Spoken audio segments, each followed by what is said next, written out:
Hey guys, Okay. Hello. haven't seen y'all in so long. I know, right? Like what, 2.5 hours ago, About So, 3. so long. something like that. Yeah. But that is us prepping for the new campaign. But let's see. This is a Woohoo! slightly different uh roundtable tonight. We are going to talk about systems other than Pathfinder, D&D, and Monster of the Week that we would like to test out this year. Um, I know Frecky was going to join in, but Sleepy's and me forgetting to remind her, but she was going to talk about she has like the entire tabletop RPG has an entire tabletop RPG for like some video game or something like that. I can't remember what it was, but she backed the Kickstarter and she just got all the books at once. Nice.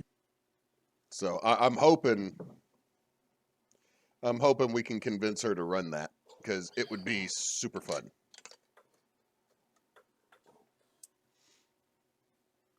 But yeah, so we're going to talk tonight That about would be, what was that, Nasa?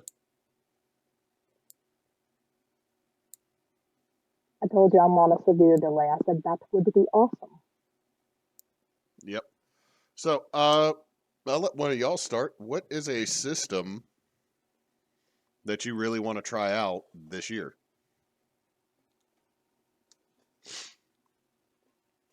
I guess that I would go. That you know, let me just go ahead and then get basically that the hook in for this.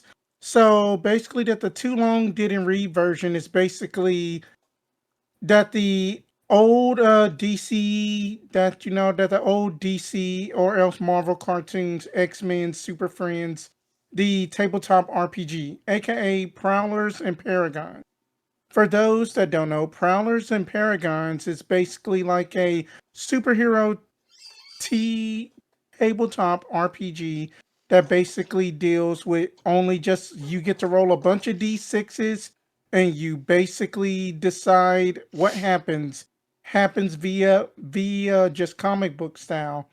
That the way that I found this RPG was just basically like listening was which is like listening to like a another like a tabletop role playing groups podcast, and then that they basically ran a one shot of this that sounded so fun that it's just basically you can create any type of superhero you want, like super villains and such, and then it is all like storytelling and such, and it is basically like a success or failure, that there is like no hell for anything like that. It's just basically, did y'all win or did you lose and such, and then I think that it'll be very, very good for us to run.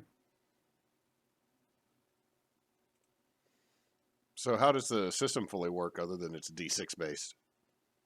Okay, that the system basically works. Just let's just say that it is basically like a three arc in a comic. Then I am just doing this off of my head that that the super regnet friends then that that they have to deal with basically that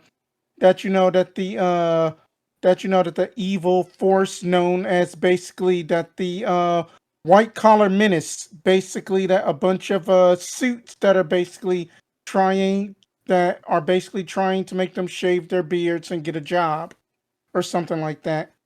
And then that you have that their then that you have that their leader, Banjo Billy, basically he wants to do an attack versus like uptight Sarah, for example. And basically that he wants to do a move, and then that he has to roll basically over a threshold of D6s. Let's just go with 10 for him to do his ultimate Sonic Wave banjo attack to basically do like, like basically, that the dancing with that the devil on his banjo. and he basically gets above a 10. Well, that he is able to basically subdue uptight Sarah with just his music and such. But like what if Banjo Billy failed? Then that they have this thing to where that if that you play up that you play up that the theatrics and stuff, you will get a hero point that can be used to basically add on to like another die or else that you will be able to like help out your opponent. I mean that your teammate or so. And then it is just a really fun system that I know that y'all have said that like how much do y'all miss just rolling dice for like that the exalted games, and then that I think that that'd be a nice way to kind of bring that back in a sense. Yeah, that'd be cool. I was gonna say it sounds a lot like Exalted. It is very similar to Exalted from what it sounds like. Also, are these the same people who did Mutants and Masterminds? I want to say so. Honestly, that I am not sure. That I know that it is from Mobius Worlds publishing, and then that I want to say that it is that the same people, but I'm not 100% sure.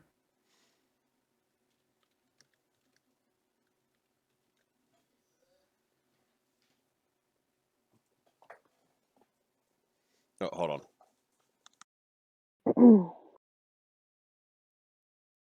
Uh, Literally Googling in the background. Let me see. Let me see if I can try to get that mutants and masterminds. I think that they are two different companies from what I have because from what I am looking up that that it is basically two different gaming companies. Okay, I didn't know because it was. I mean, it's like the D&D kind of thing. Oh yeah. And usually when I hear about superhero games, the first one I think of is Mutants and Yeah, Masterminds. those are two different things. So Mutants and Masterminds. And what was Hmm. the name of this again, Yeah, Spence? Mutants and Masterminds is Green Ronin, Prowlers and Paragons. Oh, okay. It was called Prowlers and Paragons Ultimate Edition.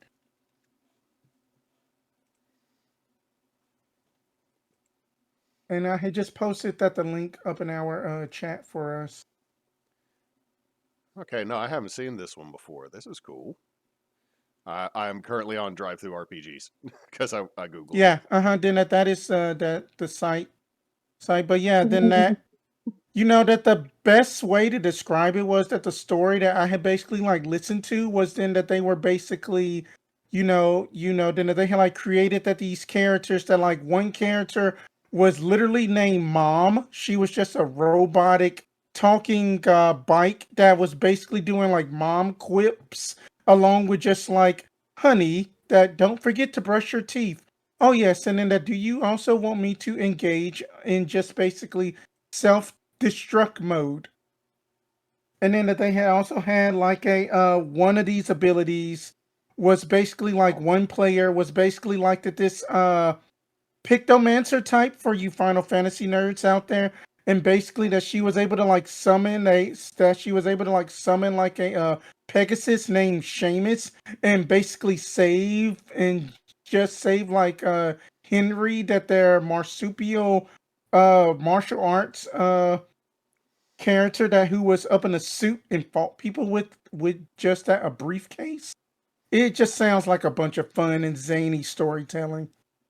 I'm going through to see what else Mobius has done because I know I've heard of this company, but I'm looking through some of the other games and I have no. Okay, so we got our Project Awesome Robocon. Oh, so Robocons Arise, and it looks like on the cover, it looks like G.I. Joe and Transformers teaming up. And as an 80s kid, very much digging that. Let's see. They got Freedom Squadron, that they got a Western type called like Six Gun Theory.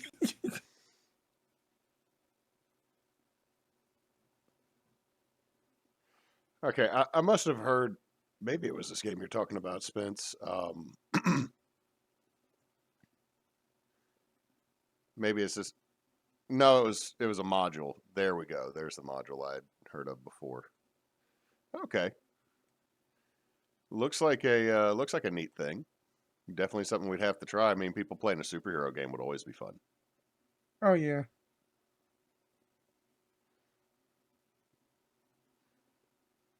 What you got, NASA?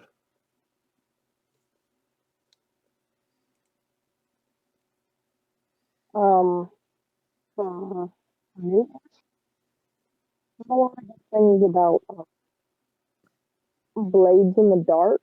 But I'm not You kind of right cut out there. now. Did you say? Um, Did you but I say? think Vampire the Masquerade.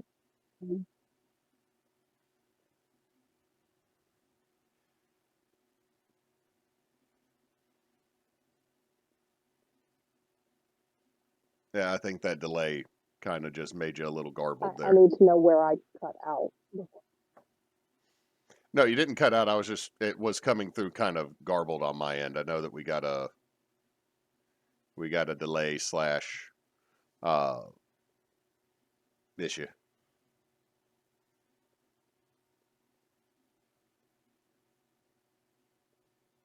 Um, I was just saying that I've heard good things about Blades in the Dark, and I think Vampire the Masquerade runs on the same system.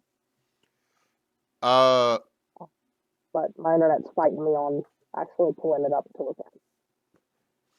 I have Blades in the Dark on my shelf. That I had to pick between it and the one that I'm actually going to talk about. But I don't know about the newest edition of Masquerade. But Blades, I think, functions a little different because Blades is kind of an offshoot of the Monster of the Week system. And I know Blades is very similar to Candela Obscura, or I should say Candela Obscura is uh Okay. very similar to Blades in the Dark because Blades in the Dark came out first.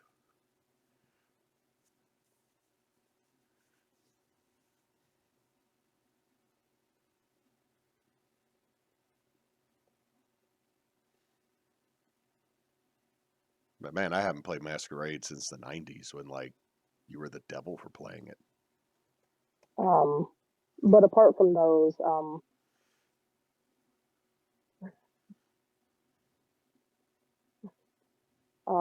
apart from those, I'm currently slowly but surely developing a system, um, very, very particular system for, there's a series, Dragons, High Fantasy, that kind of ish, The Inheritance Cycle by Christopher Paolini. And there's no existing, like, dice-based system that I've ever found that can match with the way his magic system is written. Um, and so I'm developing a system that I'm hoping to play test this summer with a group of fan friends, um, and see if it's actually going to work like I'm envisioning it working. Um, and it's going to be like a normal D20 based system, but the build out of the characters is going to be a little bit more layered, um, and the core of the magic and like spell casting system is going to be completely different from anything else that exists. Um, anyway, that's kind of what I'm hoping for. But yeah, early in development on that. So No, that's cool. And that's cool. So are you going to have like spin-offs on like that the usual fantasy classes that we have up in like D&D and in other games? yeah, so I've got the I've got it broken down into lineages, roles, and heritages. Lineages being like your character races, the roles being your classes, and heritages being um and rather than most of your um, most of your personality stuff coming from the background. Your personality stuff's going to come more from your lineage and your class, um, and then your like your core facets, like your constitution abilities and your like, training. Those specifically come from your background and your race as well. Um, but the one, like the core mechanic that I'm trying to build out is something I'm calling vitality, which is a D4 based bonus um, that applies to uh, literally everything: your hit points, your ability to cast spells, your like stamina in combat, um, how intuitive you can be when studying, how apparent your actions are to others around you. Vitality is, it draws, like you get some vitality from your lineage and you get some vitality from your heritage, so your race and your background. And then you take that vitality and you combine it with your base abilities to give you your totals in like 6 core stats. And then all of the skill rolls that you'll be asked to do, it won't be something like perception or intimidation. It would be like um, if you're trying to intimidate somebody, you'd be rolling uh, a poise roll. So that's based off of your presence times your vitality. Um, it's a little crunchy right now. Like I said, I'm gonna really build on it. But the vitality aspect really it brings more of the flex nature of the world building as far as like the sheer mechanical difference elves and humans, dragons, because dragons are going to be a playable race. Um, in this book. Yeah, no, I'm really excited. Know the books and know the world, um, and so they might help me play test it this summer. I just have to put down a few for mechanics. But yeah, that's what I'm working on. Cool, Very cool. nice. Let's see. The game I have is one y'all have heard me talk about, and I got the book in my hands right now, and it's so pretty. Also, the fact it's only about a quarter of an inch thick means that this is a very rules light system, and that is Crescendo of Violence by Alan Barr, a neon noir roleplay game produced by Osprey Games. It looks so fun. It is basically cyberpunk jazz age. And everything is set up to the pace of a movie. So nobody can die till the final act unless it's something that everybody agrees on. Like, because I mean, when do people die in a movie for the most part? Like, if you have like a big heist or something, it's when you get to the actual climax. Mm-hmm. So the pacing seems real fun. Let's see. Let me flip through here. Like, it's set in Neo York. I'm not going to use that. I'm sorry. It's a wonderful setting. It looks cool, but I'll make my own. There's actually, I think, an older round table where it was just me and Knox talking, and we actually worked on what New Orleans would be like, and we called it the Platter City because since Mm-hmm. there's been like catastrophic flooding over the whole world, uh, excuse me, my nose is trying to run on me now. Uh, the New Orleans would be underwater. So instead of New Orleans being completely abandoned, huh?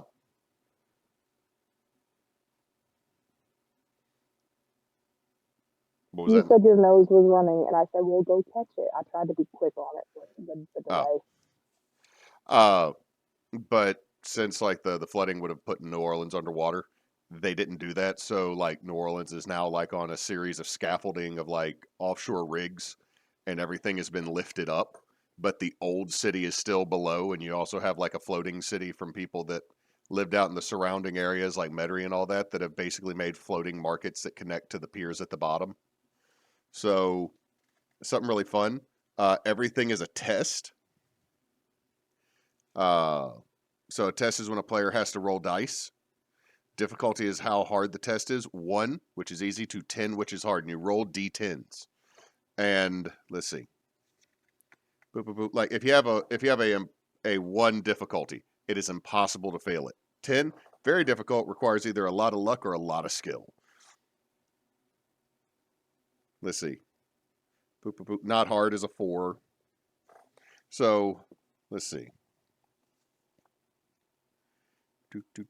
Pose test is how you fight. I'm trying to remember where, because I haven't looked at this book in a minute because I was like, yes, and I read it, and then we didn't play it. So, yeah. I'm trying to see where it says about successes.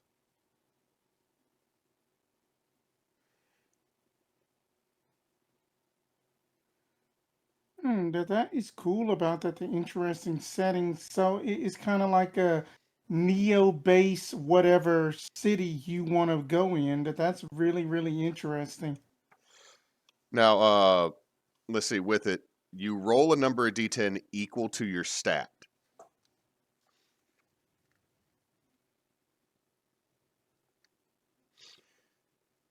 So if you're doing opposed rolls, whoever rolls the highest is the one who wins. Mm-hmm.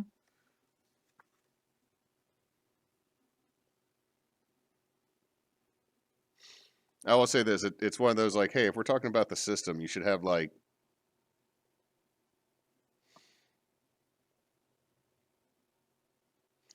It's one of those of. Sorry, I'm double checking here. Because I thought it's not like Exalted with the you roll dice equal to, but I think you just have to roll. Yeah, you just have to roll higher than the difficulty. So you're going to always match a 1.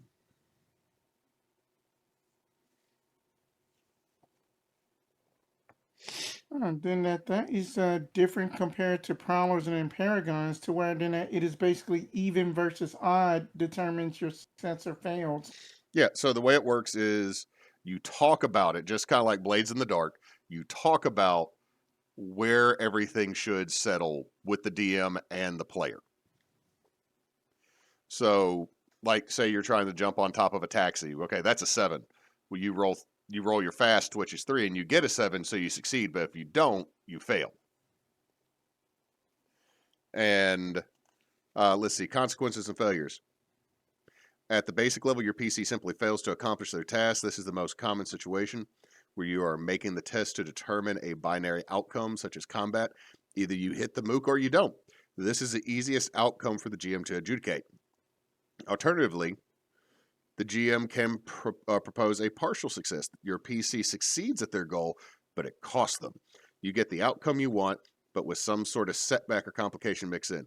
This is often the most interesting way to adjudicate. This is one of the reasons I really like this when I read this, now that I remember it, is I can offer you a fey deal at any point that I want, which is always a great thing to me as a DM. Now, spotlight. When you're taking an action, if your character's in the spotlight, everybody focuses on them. This is their scene. Which is also one of those things, because since this is more roleplay driven, I feel like with most of the people we have in our group, this would be something that would be very interactive, very important, very good. And I think it'd be real fun. And then there's the action tokens.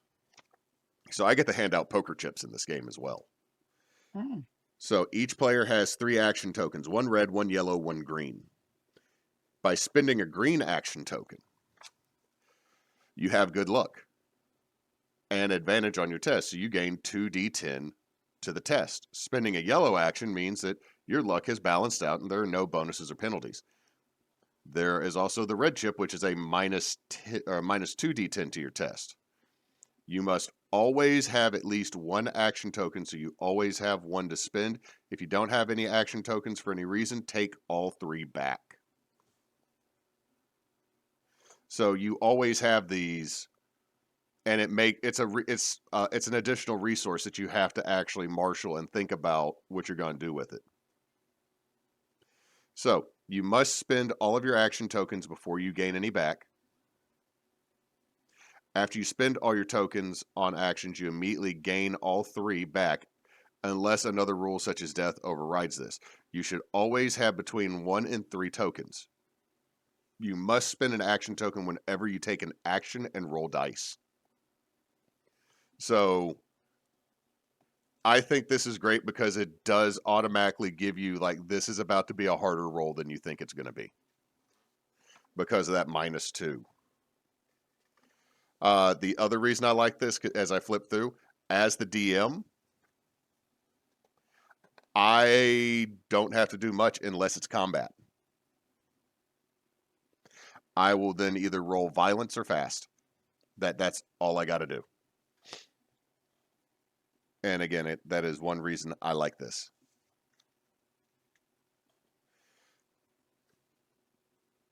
Also, damage. When you get hit in combat, the attacker rolls their weapon's damage against you, the number of d10s listed in the weapon's description.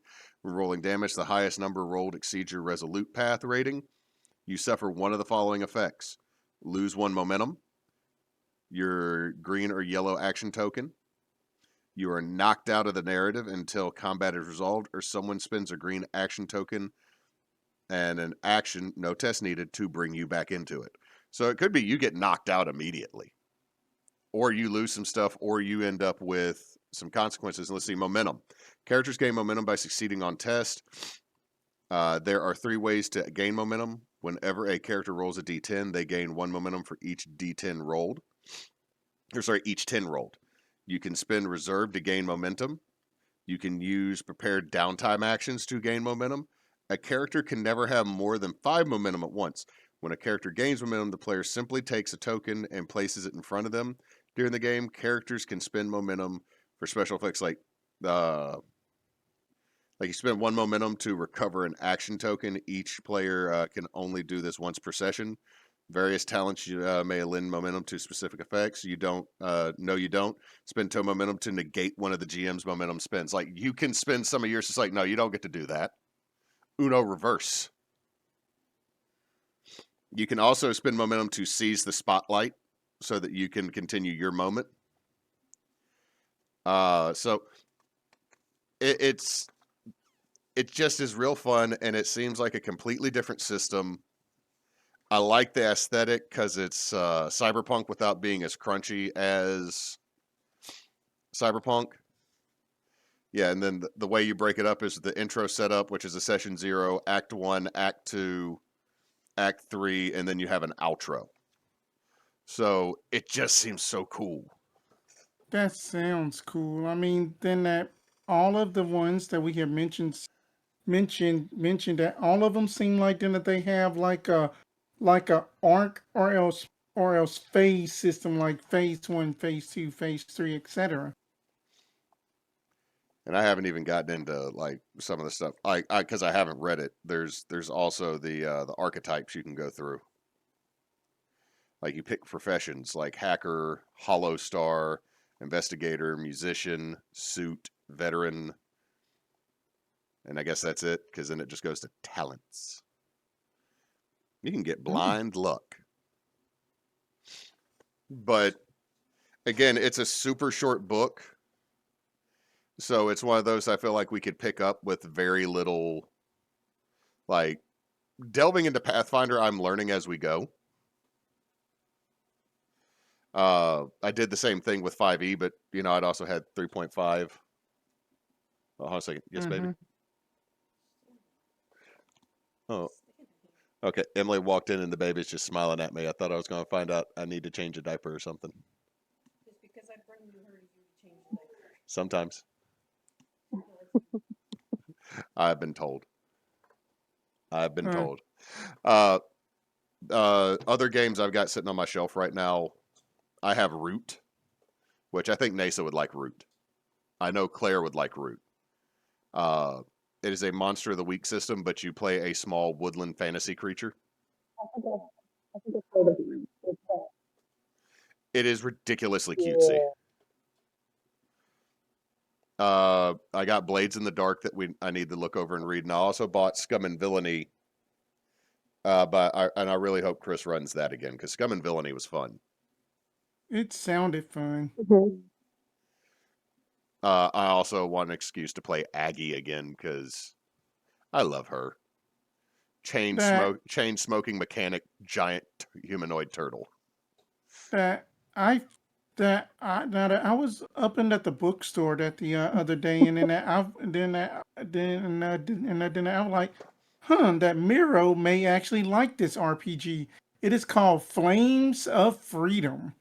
It Uh, is basically it's just basically at the dawn of the American Revolutionary War of 1776, and then it's basically like a RPG based around the colonies and such. And I'm like, this might be interesting. That could be fun. I also have one that we will never play on stream. I bought the Murica, the RPG that modifies 5th edition rules set in America. The reason I bought it, and I'm not gonna lie, the 100% reason I spent $14 on a PDF of this D&D modification setting is because all the Dragonborn are bald eagles, and the Okay. artwork for that was so choice. Also, the Ranger is a picture of Rambo, the Paladin is Stephen Colbert, and the Barbarian is Terry Crews. Okay. Like, all I could do is laugh because it's like, yeah. Also, one of the forces you might have to deal with is Trumpalumps, and it's a subset of ogres. So that's the reason we won't ever stream that, because if we did that, I'd end up having too much fun with it and probably get us in trouble for being political online. Mm-hmm. Nasa, are you trying to say something? No, I was laughing. Oh, okay, it was cutting in and out, so I didn't know if it was laughing or if you're like, damn it, and I'm trying to make a point and you're talking over me. All right. Like, let me go ahead and then post the link to that. This No. what is this? Flames of Freedom. So I mean, Oh, we God. have a couple different systems that we would really like to try. Stuff that's a little bit different. I know at some point we're going to try to have some more Monster of the Week games because those are easy to fill in open time slots. Mm-hmm. So all of that, I think it'd be really fun because I mean, don't get me wrong, I love 5th edition. It is extremely easy to pick up and run or pick up and learn. It will always hold a place in my heart, much like 3.5 does, because that's the one I played the most before we started doing 5th edition. Like the game that started all of this before we started streaming, Delve into the Deeps, was started as a 3.5 game because that's the D&D I knew. And then I played Pathfinder 1st edition with Chris, and then he switched to 5th edition. And once I realized how easy 5th edition functions, we made a switch because I'll be honest, playing characters over level 10 and 3.5 starts to get crunchy. Especially the way the multiple attack system works, which is very much how Pathfinder 2e works on multiple attacks. Is that you have a bonus and then you take a -5 and then a -10 to your second and third attacks and stuff like that. Also, this is something that my little nerdy heart is ready for. It's going through Kickstarter. There's already a Discworld GURPS game, but GURPS is extremely crunchy. Like granola style crunchy. But there's somebody that's now making the Adventures in Ankh-Morpork, which is a completely different system. And I'm like, yes, give me Discworld as a game. Give it to me now, please. I need to get into Unseen University. I want to go talk to Binky. Then again, usually if you see Binky, that means you died. Death rides a white horse named Binky, which is the most appropriate thing to me for death. Mhm.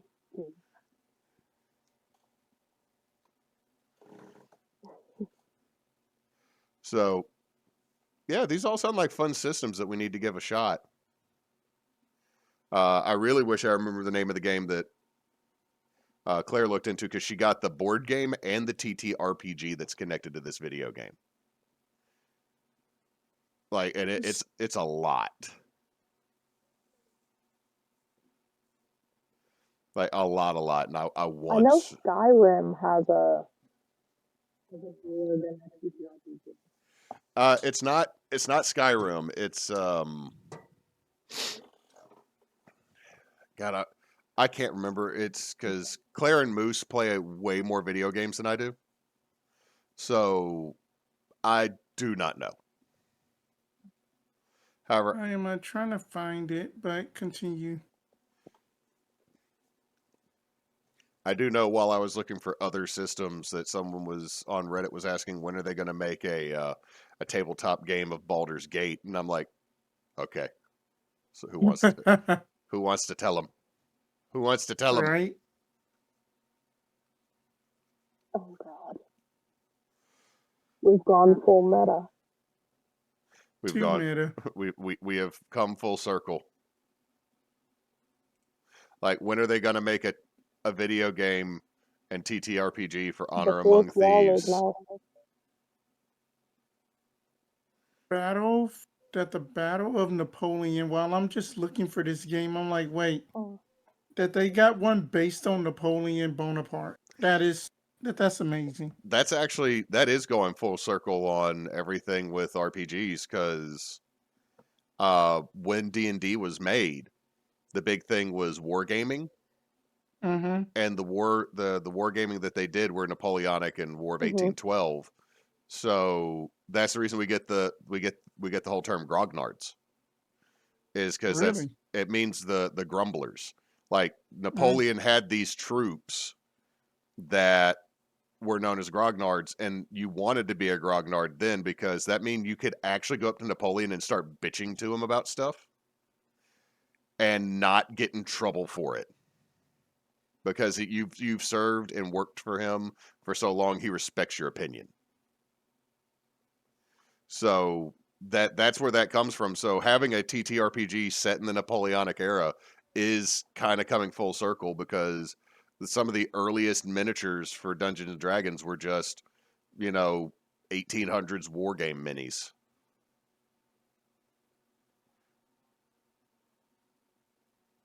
Let's see here. I'm still trying to find the one that Claire was just talking about it. Let's see. Crowdfunded. Dollars and cents. I know that it wasn't Gloomhaven, because then that's been No, out. that's been for a minute. It is lost to the ether of our Discord. Frosthaven. I know that the Avatar one had got funded. Because I have seen that in stores. Was it that the Witcher Old World? No, I don't think so. I mean, it's not gonna probably come to me even if you said like the actual thing. Gotcha. But no, we should, as much fun as we have with the systems that we've been running, it is always good to learn something new, find something new, and we should always keep our eyes out. Like, there's one up at the game shop I kind of wanted to buy where you're a computer program and the system is crashing. And you are trying, like, you are in reboot.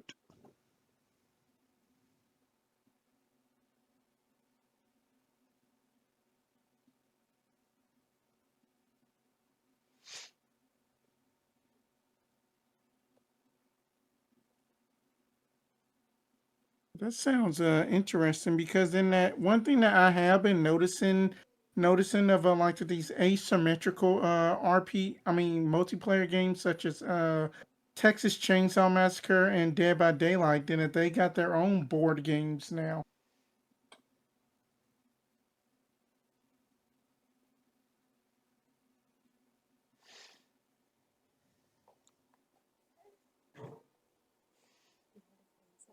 Yeah. I'm being handed baby. Oh, okay. Hey there, little one.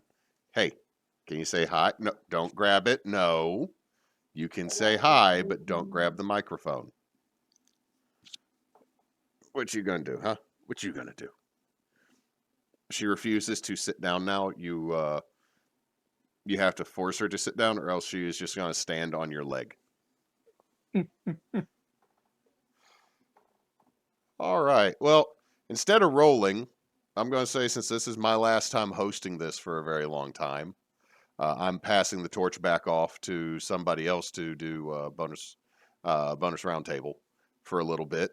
I'm going to list off some old terms, and you tell me if what I say they mean is what they actually mean. So, if the term Batty Fang is to describe someone that has gone completely crazy at night.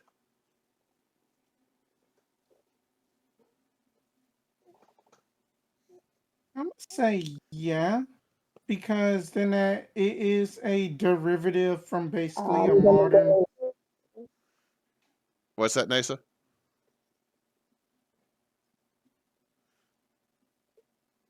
Did you vote no? Sorry, I was trying to time the delay. Let Spencer finish.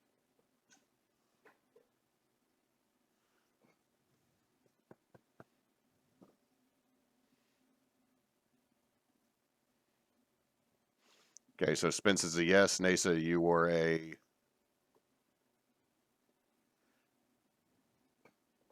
No. no. No is correct. It means to thrash thoroughly. It comes from the French term battre à fin.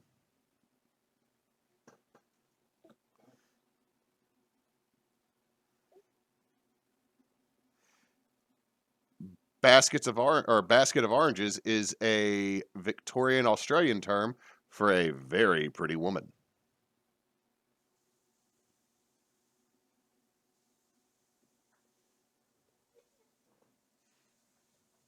Yes. I'm gonna go yes too. 100%. It is a Australian metaphor for an attractive woman. It can also be used to describe I found a gold field. No, child, you do not know. You do not need that. Stop. She is try. She just reaches out and goes, "Can I reach this?" I reach this. I Yes. grab Yes, and I you give yank. it a hand. Yes. Yes. Embrace the chaos.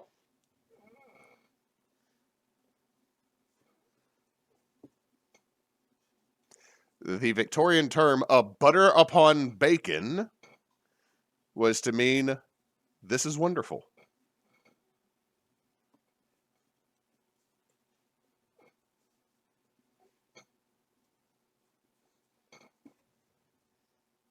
No. I'm gonna go no. You are correct. It is something that is too extravagant. Ow, I'm being kicked.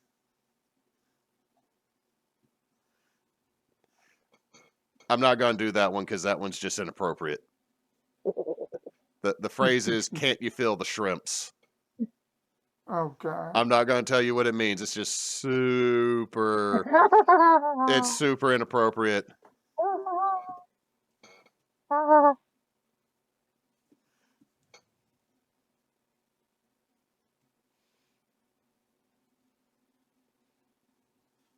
Let's see. I'm trying to find another one because I've used some of Not me these. over here beefing.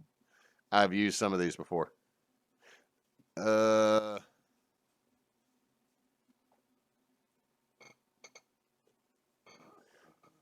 damn good swine up. Originated in Canada and describes a successful hog slaughtering.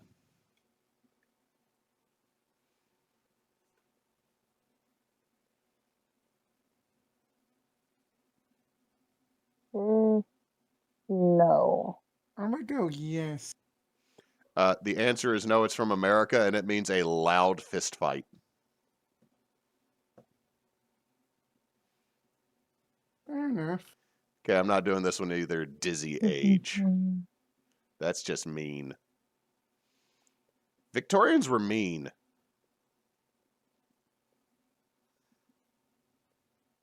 Yes.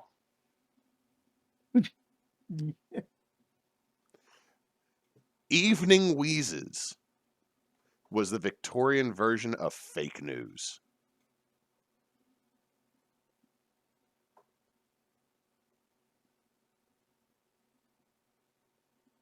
True. True. Yep, it was when they would sell the evening papers for a half penny. And that is the last one I'll do, because after this we just get into like nicknames for body parts.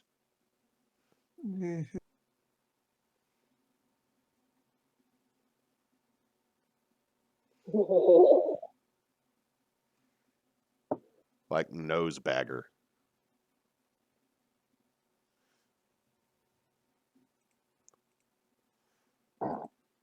Oh.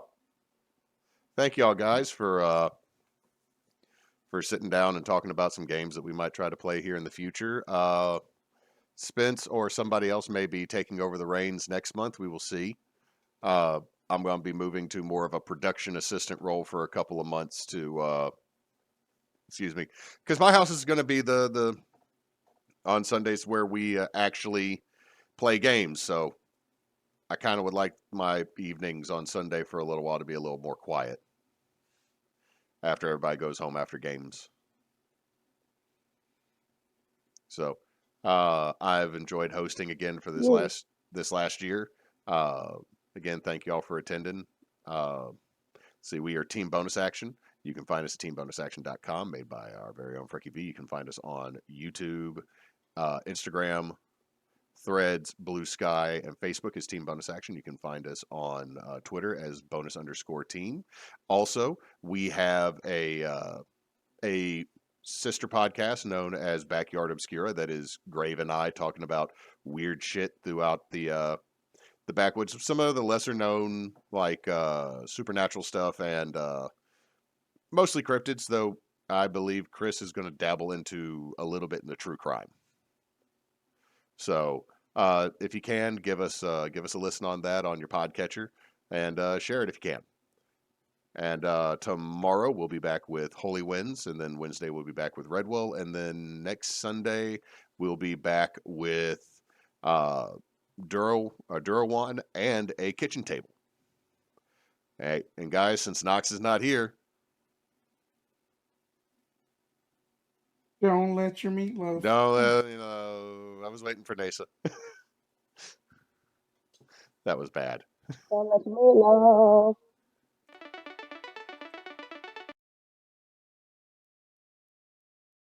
Thank you for tuning in to another Bonus Roundtable podcast brought to you by Team Bonus Action. If you'd like to find more out about us, you can go to our website at teambonusaction.com, or you can check us out on Facebook, Twitch, and YouTube as Team Bonus Action, or on Twitter at bonus_team.